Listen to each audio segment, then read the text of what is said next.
कला नगरी सरायकेला में सजा पटाखा बाजार। दीपावली पर ग्रीन पटाखों की बढ़ी डिमांड। सुरक्षा को लेकर पुलिस और फायर ब्रिगेड तैनात। कबाड़ व्यापारी बबलू के घर पर छापेमारी। राजस्व खुफिया निर्देशालय ने की छापेमारी। बबलू के घर से कई अहम दस्तावेज बरामद। पाकुड़ में राशन वितरण में हेराफेरी का आरोप। राशन डीलर के खिलाफ बड़ी कार्रवाई। प्रखंड आपूर्ति पदाधिकारी ने की बड़ी कार्रवाई। लोहरदगा के कुड़ू में 10 चक्का हाईवा का आतंक। उड़ती धूल से जिंदगी हुई बेहाल। धूल और गंदगी से लोग परेशान। सरायकेला के गम्हैया ब्लॉक परिसर के पास मिला शव। युवक का शव मिलने से फैली सनसनी। मामले में की जांच में पुलिस जुटी। नमस्कार, मैं हूं आपके साथ अंकिता पाल। बुलेटिन की शुरुआत करते हैं। पाकुड़ जिले के सदर प्रखंड के गंधाईपुर पंचायत के गोपीनाथपुर गांव में मसना नदी पर बनने वाले पुल का काम अब तक शुरू नहीं हुआ है। ये पुल मुख्यमंत्री ग्राम सेतु योजना के तहत बनाया जाना है। ग्रामीणों का कहना है कि पुल का शिलान्यास 9 अक्टूबर 2024 को किया गया था, लेकिन 1 साल बीत जाने के बाद भी काम की शुरुआत नहीं हुई है। इससे ग्रामीणों को नदी पार करने में काफी परेशानी झेलनी पड़ रही। खासकर बरसात के दिनों में इस मामले को लेकर जिला परिषद सदस्य पिंकी मंडल ने नाराजगी जताई है। उन्होंने ग्रामीण विकास विशेष प्रमंडल के कार्यपालक अभियंता और उपायुक्त को ज्ञापन देकर जांच और जल्द निर्माण कार्य शुरू करने की मांग की है। पिंकी मंडल ने कहा कि ग्रामीण 2019 से ही इस पुल के बनाए जाने की मांग कर रहे हैं। योजना को स्वीकृति मिलने और शिलान्यास होने के बाद भी काम शुरू न होना प्रशासनिक लापरवाही को दर्शाता है।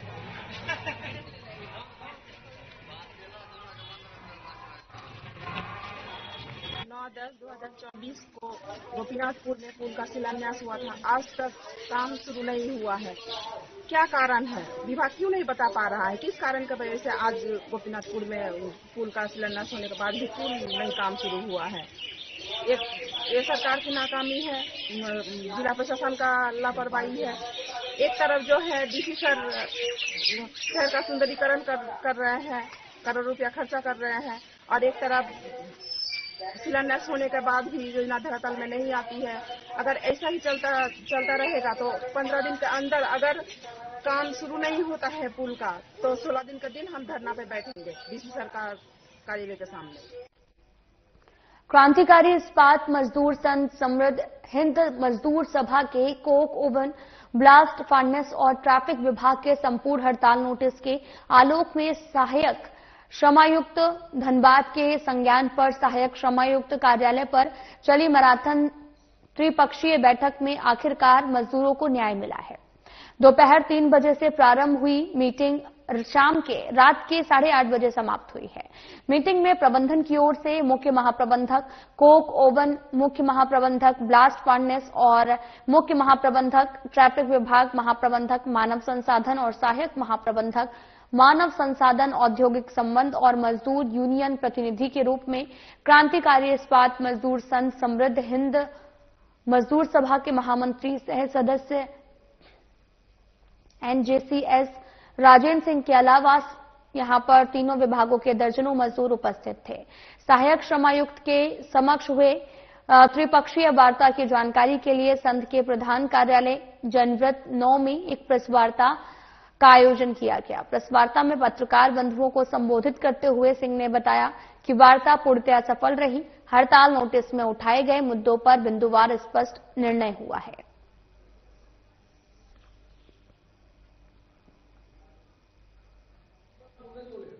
सेफ्टी जो मैनेजमेंट करवाती है ठेका मजदूर से 2 दिन का सेक्टर 2 में जाके ट्रेनिंग और 1 दिन सेक्टर 9 में 3 दिन ट्रेनिंग कराती है रिन्यूअल में।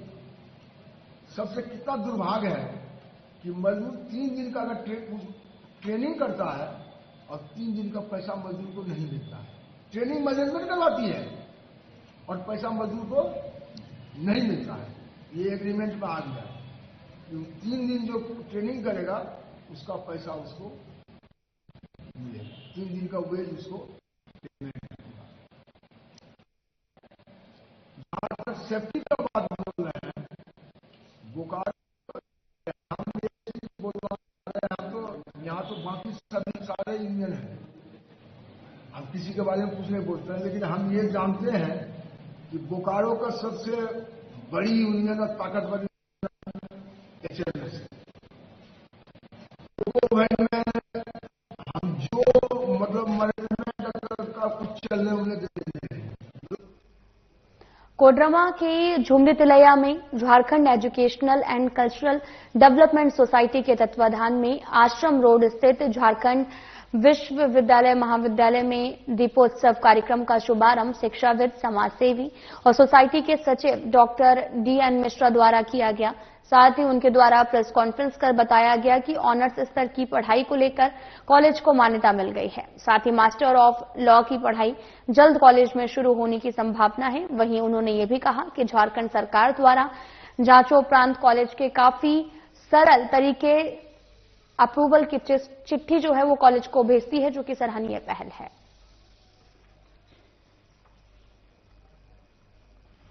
विद्यालय को हाल में बार काउंसिल ऑफ इंडिया द्वारा ऑनर्स स्तर की पढ़ाई प्रारंभ किए जाने की मान्यता प्रदान की गई है, जो राज्य के संभवतः किसी भी गवर्नमेंट यूनिवर्सिटीज के कॉलेजेस में नहीं है।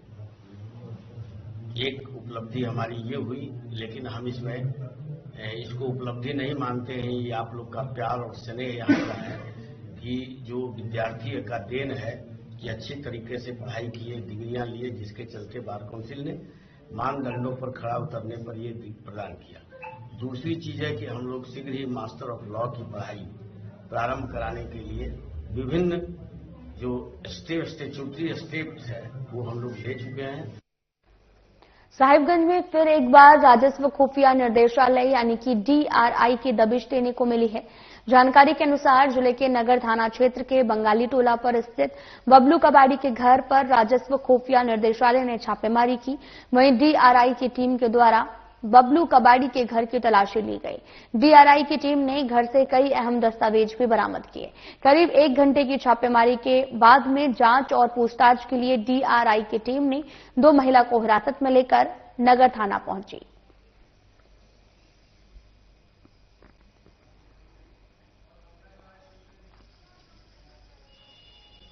तो वहीं पाकुड़ सदर प्रखंड के कालिदासपुर पंचायत में लंबे समय से लाभुकों को राशन वितरण में अनियमितता की शिकायतें मिल रही हैं। ग्रामीणों ने सामूहिक रूप से उपायुक्त कार्यालय पहुंचकर डीलर की शिकायत की थी और शिकायत को गंभीरता से लेते हुए प्रखंड आपूर्ति पदाधिकारी सुमित मिश्रा स्वयं जांच के लिए कालिदासपुर पहुंचे हैं।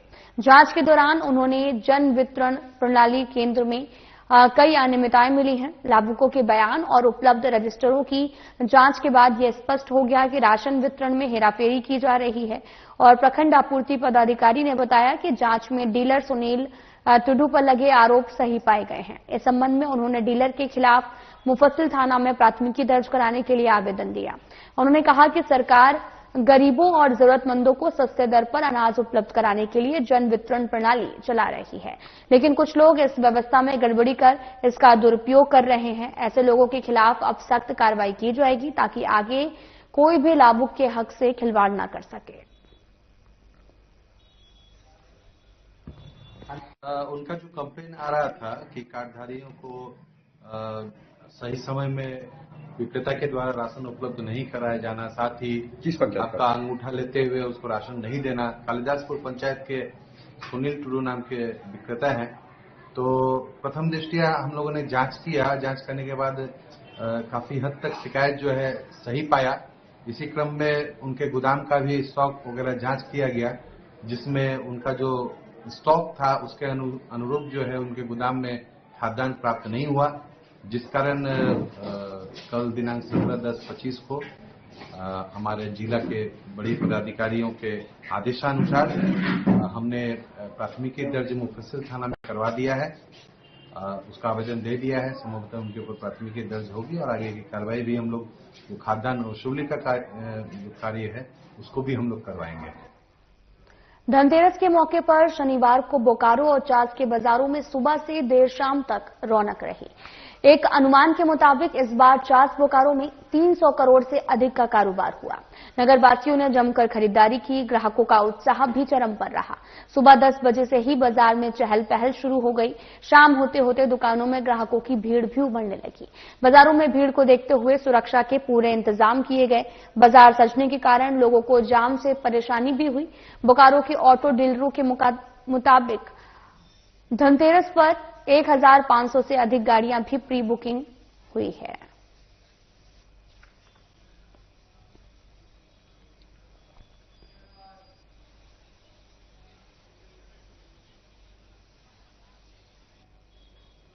बाबा बैद्यनाथ की नगरी देवघर में दीपावली की रौनक चरम पर है। बाजारों में खरीदारी को लेकर भारी भीड़ भी उमड़ रही है। बर्तन, सोना, चांदी, इलेक्ट्रॉनिक सामान और मिठाइयों की दुकानों पर ग्राहकों की लंबी कतारें देखी जा रही हैं। इस बार लोगों में स्वदेशी सामान खरीदने का उत्साह तो साफ दिख रहा है, लेकिन बाजार अब भी चाइनीज लाइटों और सजावट के सामानों से भरे हुए हैं। कई लोग इन्हें खरीदने में भी नजर आए खरीदते हुए, और स्थानीय लोगों का कहना है कि जब तक विदेशी सामानों का पाबंदी नहीं लगाई जाएगी तब तक स्वदेशी अभियान पूरी तरीके से सफल नहीं हो पाएगा।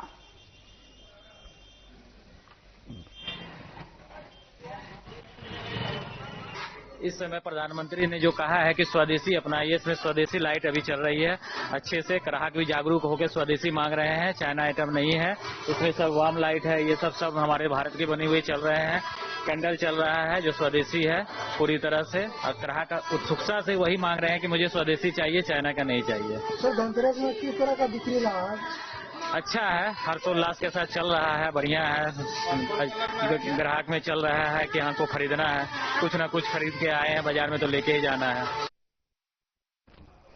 स्वदेशी जागरण मंच द्वारा स्थानीय टावर चौक पर दीप प्रज्वलन कार्यक्रम का आयोजन किया गया। इस कार्यक्रम का उद्देश्य समाज में स्वदेशी वस्तुओं की खरीदारी और उपयोग को प्रोत्साहित करना है। लोगों को ऑनलाइन खरीदारी से बचते हुए स्थानीय दुकानदारों से ही खरीदारी करने के लिए प्रेरित करना है। और कार्यक्रम में उपस्थित वक्ताओं ने कहा कि जब हम स्वदेशी वस्तुओं का उपयोग करेंगे तभी देश आर्थिक रूप से मजबूत और आत्मनिर्भर बनेगा। इस मौके पर राष्ट्रीय स्वयंसेवक संघ के वरिष्ठ स्वयंसेवक गौरी शंकर शर्मा, स्वावलंबी भारत अभियान के प्रांत समन्वय मनोज कुमार सिंह, जिला संयोजक संजय कुमार सिंह सहित अन्य समाजसेवी उपस्थित रहे। कार्यक्रम के अंत में दीप प्रज्वलन के साथ में सभी प्रतिभागियों ने स्वदेशी अपनाओ, देश बनाओ का संदेश दोहराया और भारतीय उत्पादों के उपयोग का संकल्प लिया है।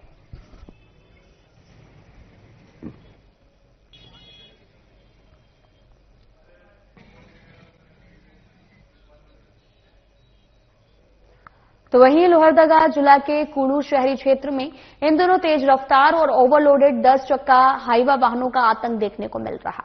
हाईवे से गुजरने वाले इन भारी वाहनों के कारण सड़कों पर धूल का गुबार इतना ज्यादा उड़ रहा है कि स्थानीय लोगों का जीना मुहाल हो गया है। घरों, दुकानों और सड़क के किनारे रहने वाले लोगों को धूल के कारण सांस लेने तक में परेशानी हो रही है। ग्रामीणों का कहना है कि हर दिन अधिक संख्या में ओवरलोड हाईवा तेज रफ्तार से कुड़ू शहरी क्षेत्र से होकर गुजरती हैं।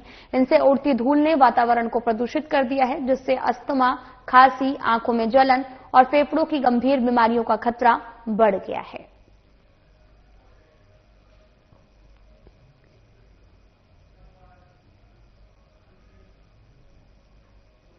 तो वहीं सरायकेला जिले के गम्हरिया प्रखंड परिसर के समीप एक अज्ञात शव मिलने से इलाके में सनसनी फैल गई। सुबह करीब 10 बजे स्थानीय लोगों ने शव को देखा और इसकी सूचना तुरंत आदित्यपुर थाने को दी है। सूचना पाकर थाना प्रभारी विनोद तिर्की पुलिस बल के साथ घटनास्थल पर पहुंचे और जांच शुरू की गई। मृतक की जेब से मिले दस्तावेजों के आधार पर उसकी पहचान आनंद कुमार के रूप में हुई है। उसका पता निर्मल महतो पद छोटा गम्हरिया बताया गया। साथ ही Amalgam steel and power limited के एसएमएस डिपार्टमेंट की एक आईडी भी बरामद हुई है। पुलिस ने शव को अपने कब्जे में लेकर शिनाख्त और मामले की जांच शुरू कर दी है। फिलहाल मौत के कारणों का खुलासा पोस्टमार्टम रिपोर्ट के बाद ही हो सकेगा।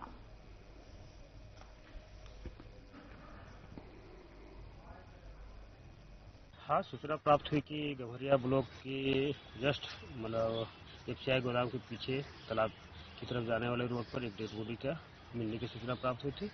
उस आधार पर हम लोगों के द्वारा यहाँ पर आके उसका सत्यापन किया गया। तो उनके पॉकेट से एक पर्स मिली और उसमें एक पहचान पत्र मिला, जिसमें उनका नाम आनंद कुमार, पिता का नाम हलधर प्रसाद चौधरी है और उनका जो एड्रेस पता है सी रोड निर्मल पथ छोटा गम्हरिया मतलब पता चला है। उनको उनके परिजनों को सूचित करने का प्रयास की जा रही है। जैसे ही उनके परिजन को ये सूचना हो जाती है और उनके परिजन आते हैं तो उनको हम लोग अग्रिम कार्रवाई के लिए करेंगे। राजधानी रांची सहित पूरे झारखंड में मानो कानून व्यवस्था ध्वस्त हो चुकी हो। अपराधी बेखौफ अपराध कर रहे हैं, मानो अपराधियों को कानून का खौफ ही ना हो। राजधानी रांची में कल देर रात एक रेस्टोरेंट मालिक को गोली मारकर हत्या कर दी गई। कुछ दिन पहले भी एक जमीन कारोबारी को भी गोली मारी गई थी। व्यवसायियों पर हो रहे जानलेवा हमलों पर झारखंड व्यवसाय चैंबर ने भी चिंता व्यक्त की है।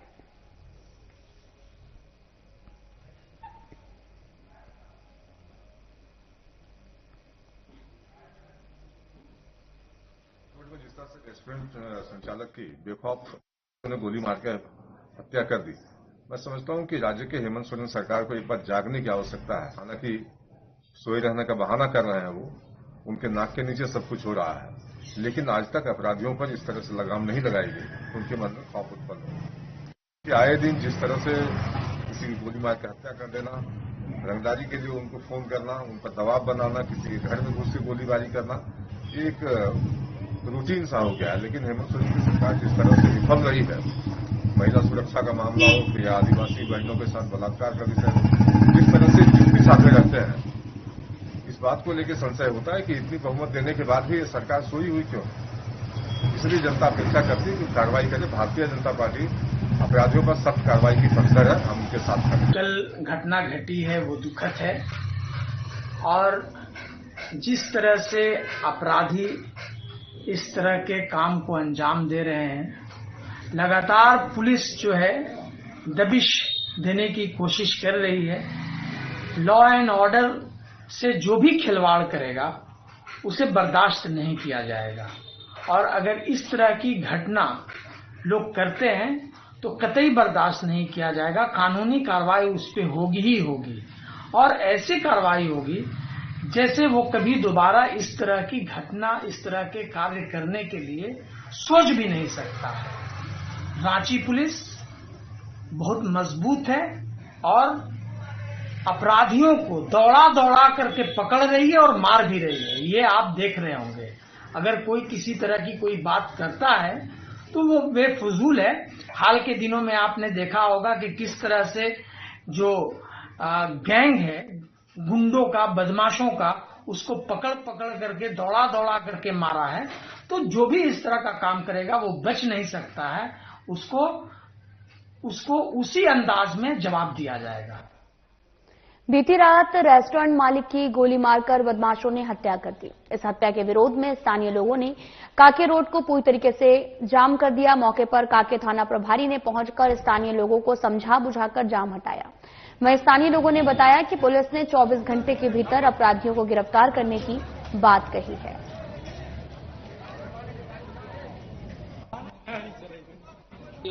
आज जो है किसी हाल में जो है हम लोग उसको पकड़ लेंगे। तो आश्वासन पे आप लोग सहमत है? आश्वासन पर जो है हम लोग जो है इसको जाम को अभी हटा रहे हैं। उनको बोले हैं कि हम लोग को 24 घंटा के अंदर में पकड़ करके देना है। क्या कहेंगे, इतनी बड़ी घटना हो गई है, दीपावली का समय है। दीपावली का समय है तो हम लोग को भी बहुत ज्यादा दुख है। इसका जो मुख्य अभी युक्त है वो बोला गया है कि उसको 24 घंटा के अंदर में पकड़ लिया जाए। दिवाली को देखते हुए हम लोग 24 घंटा के लिए जाम को हटा रहे हैं। दीपावली का पर्व नजदीक आते ही जामताड़ा जिला अंतर्गत नाला प्रखंड क्षेत्र के राधा वल्लभपुर गांव में कुम्हारों के घरों में चाक की आवाज गूंजने लगी है। गांव के कुम्हार दयामय पाल अपने पूरे परिवार के साथ मिट्टी के दिए और बर्तन बनाने में जुटे हैं। परिवार के सभी सदस्य सुबह से देर रात तक मेहनत कर परंपरागत कला को सहजने में लगे हुए हैं। दिए तैयार करने के बाद उन्हें धूप में सुखाया जाता है, फिर उन पर रंग और सजावट की परत चढ़ाई जाती है ताकि दीपावली की रात वे घर आंगन को रोशन कर सकें। कुम्हार दयामय पाल बताते हैं कि यह काम पीढ़ियों से उनके परिवार का मुख्य आजीविका का साधन रहा, लेकिन अब समय के साथ स्थिति बदल गई है। पहले गांव और बाजारों में मिट्टी के दिए की खूब मांग रहती थी। अब बाजार में मोमबत्ती और चाइनीज लाइट आने से पारंपरिक दियों की बिक्री घटती जा रही है। उन्होंने बताया कि सरकार की ओर से उन्हें चाक मशीनें तो दे दी गई हैं, पर बाजार और बिक्री की सुविधा न होने के कारण उनकी आमदनी दिन पे दिन घटती जा रही है, जिससे परिवार का भरण पोषण करना कठिन हो गया है। कारीगर दयामय पाल ने बताया कि सरकार से मदद की अपील करते हुए कहा कि अगर प्रशासन स्थानीय स्तर पर बिक्री केंद्र या बाजार की व्यवस्था करे तो उनकी कला और रोजगार दोनों बच सकते हैं। इस संबंध में जामताड़ा जिले के डीडीसी निरंजन कुमार ने कहा कि वोकल फॉर लोकल और आत्मनिर्भर भारत के तहत सरकार लगातार पारंपरिक शिल्पकारों और कुम्हार परिवारों को प्रोत्साहित कर रही। डीडीसी ने अपील की है कि लोग अपने त्योहारों को पारंपरिक तरीके से मनाएं, मिट्टी के दिए खरीदकर स्थानीय कारीगरों को सहयोग दें, जिससे उनके जीवन में भी दीपावली की तरह उजाला आए। उनके हाथों से बने हर दिए मेहनत की चमक और उम्मीद की रोशनी झलकती है, जो इस दीपावली उनके जीवन में नई रोशनी लेकर आएगी।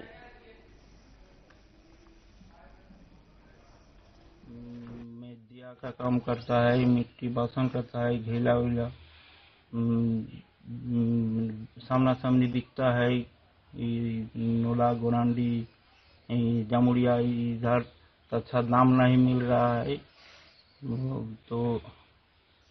तो कुछ मदद करने के लिए अच्छा होगा। दिया ये साल तो पहले प्रथम शुरू किया तो मोटा मोटी वही 8-10 हजार हुआ। तो कुछ चारों कारोबार ठीक चल रहा है। आज कुछ जो तो मिला था सरकार से, इसमें तो संसार नहीं चल रहा है। मैं पापा का हाट बताता हूँ और पापा ये 20 साल से काम करता है। दिया मटका का बर्तन ये सब बनाता है और आप लोग का घर इसी से चलता है। इसका वैल्यू इतना नहीं है मार्केट में। ये सब चाइनीज जो लाइट आता है ना, वो सब का मतलब वही लोग खरीदता है। ये सब का वैल्यू नहीं है ज्यादा। तो आप क्या चाहते हैं? ये सरकार से यही कहता है कि ये ज्यादा वैल्यू मतलब क्या बोलते हैं इसे, ज्यादा सेल हो, बिक्री हो, तो लोग इसे खरीदे। तत्पर है, जिला प्रशासन भी तत्पर है। हम लोग एसएचजी ग्रुप, दीदी लोगों का जो ग्रुप बना है, उनके माध्यम से हम लोग चाहते हैं कि लोकल प्रोडक्ट हमारे यहाँ निकले और उसको मार्केटिंग भी मिले, रोजगार भी मिले। इसके तहत दीदी लोग जो भी यहाँ पर बनाती है मस्टर्ड वाइन, जो करू तेल बोलते हैं, वो अपने वो लोग तैयार करती है। मल्टीग्रेन आटा भी तैयार करती है, चावल भी तैयार कर रही है। जो बिना फाइट वाला जो चावल होता है, व्हाइट में लाल चावल जो तैयार कर रही है। अभी शिवली बारी में लकड़ी से बांस का बना रही है कुछ आइटम, जो छत में या डलिया वाला बना रही है। फिर आपको जाके कुंडहित में अभी जैसे दीपावली का है, उसमें गणेश और लक्ष्मी का मूर्ति बना रही है दीदी लोग। फतेहपुर में दीपक बना रही है, उसको सरकार के द्वारा चाक भी दिया गया है। इसको बढ़ावा देने के लिए वोकल फॉर लोकल के लिए हम लोग प्रयासरत हैं और चाहते हैं कि दीदी लोग इस पर आत्मनिर्भर बने और रोजगार के लिए इधर से उधर ना भटके और अपना इनकम बढ़ावे और अपना परिवार को सुखी संपन्न रखे। पोटका थाना क्षेत्र के हाता स्थित साहस sponge and power limited company में काम करने के दौरान एक कर्मचारी की बुरी तरीके से जल जाने से मौत हो गई। वहीं परिजनों ने कंपनी प्रबंधन पर सुरक्षा मानकों में अनदेखी का आरोप लगाया। परिजनों ने कहा कि कंपनी के सुरक्षा मानकों में अनदेखी के कारण यह बड़ी दुर्घटना घटित हुई है।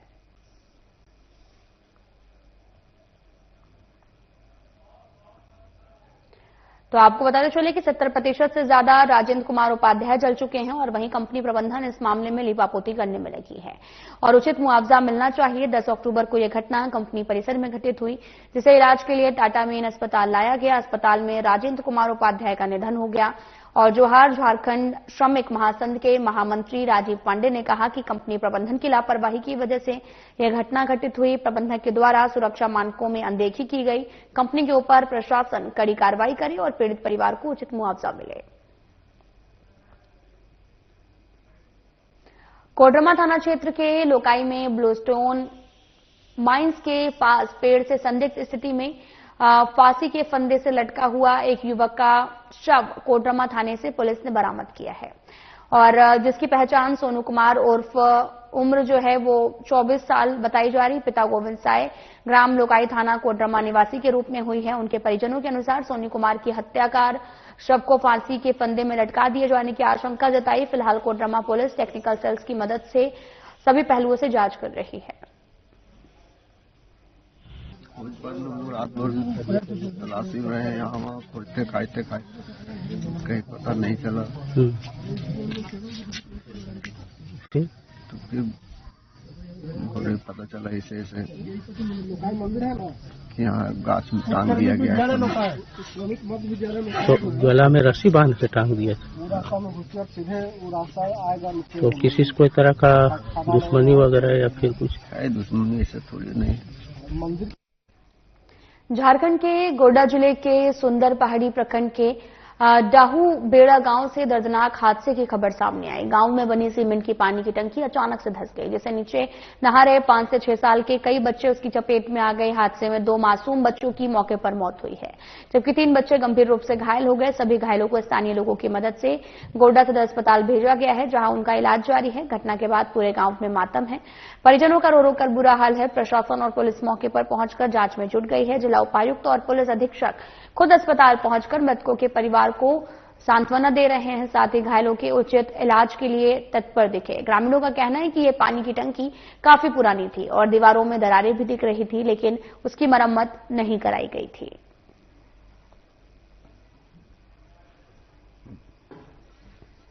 दुर्भाग्यपूर्ण घटना सुंदर पहाड़ी में हुआ है, जिसमें हम लोगों का बच्चा पहाड़िया बच्चा था, जो लोग नीचे पानी की टंकी के नीचे नहा रहा था, जिसमें दीवार गिरने की वजह से कुछ लोगों पे अचानक से क्योंकि शॉक हुआ और चोट लगी।